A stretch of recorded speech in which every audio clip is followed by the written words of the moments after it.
왜 남자들은 여자보다 털이 더 많을까?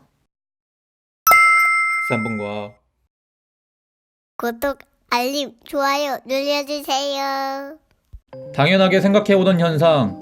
왜 남자가 여자보다 더 털이 많은지에 대해서 궁금증을 가져본 적이 있나? 그냥 단순히 남성 호르몬이 더 많이 나와서일까? 한번 알아보자. 사람의 몸에는 머리털, 다리털, 가슴털, 겨드랑이 털, 거기 있는 털 등 많은 부분이 털로 덮여 있다. 그리고 원하지 않는 털은 제거하기도 한다. 그럼 먼저 신기한 것에 대해서 알려주겠다. 사람은 원숭이나 침팬지, 오랑우탄, 고릴라 등의 영장류와 몸에 있는 모낭의 수는 비슷하다고 한다. 하지만 사람은 이러한 영장류들보다 털이 훨씬 적다. 왜 그럴까? 진화를 하는 과정에서 몸에 털이 얇거나 없는 쪽이 훨씬 이익이라는 것을 알고 그렇게 진화하였다고 한다. 날씨가 더워지고 이동생활을 하면서 활동량이 늘게 되었고 털은 적어지고 땀샘의 수가 늘어나는 방향으로 생물학적 진화를 한 것이다.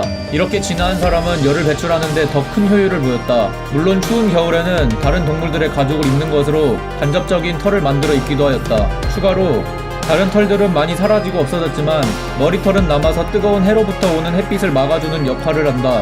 현대의 모습처럼 단지 멋지게 꾸미고 하는데 그치지 않았던 것이다. 그럼 이제 본격적으로 남자와 여자를 비교해보자. 사실 남자와 여자도 모낭수의 차이는 거의 없다고 한다. 하지만 남자는 길고 색이 짙은 반면 여자의 경우는 솜털로 훨씬 얇고 눈에 띄지 않는 털을 갖고 있다.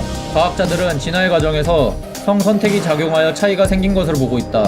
동물들은 배우자를 선택할 때 겉모습, 즉 겉으로 드러나는 형질을 가지고 상대방을 판단한다. 예를 들면 화려한 꼬리깃털을 가진 공작새가 있다. 사실 화려한 꼬리깃털은 수컷 공작새에게 살아가는데 도움보다는 해가 더 많다. 천적으로부터 눈에 훨씬 잘 띄고 큰 부피로 인해 이동 속도가 많이 늦어져 도망을 가거나 할 때도 더 느린 단점까지도 있다. 그럼에도 화려한 꼬리깃털을 갖는 방향으로 진화한 이유는 암컷 공작새들에게 더 매력적으로 보여 배우자로 선택되기 위함이다. 사람도 비슷하다. 남성성을 보여주기 위해 털이 많아지는 방향으로 진화하였고 여성의 경우에는 적은 털로 인해 더 어리고 건강한 가임기임을 암시하는 방향으로 진화하였다고 한다. 오늘날에는 털에 대한 인식이 많이 변하여 남자들도 면도기로 털을 밀거나 제모를 한다든지 하는 모습이 많이 보여주고 있다. 사회적 인식이 많이 변했기 때문이다. 이러한 변화가 지속된다면 아마도 수천 년, 수만 년 뒤에는 남자도 털이 없어지는 방향으로 진화할 수 있을 것이다. 하지만 머리털은 많아져야 한다. 무조건. 여자들이 대머리는 싫어하니까.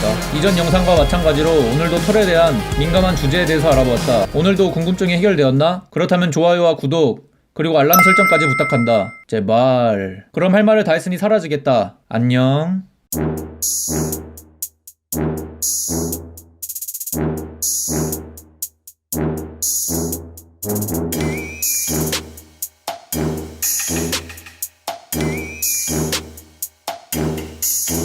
Thank you.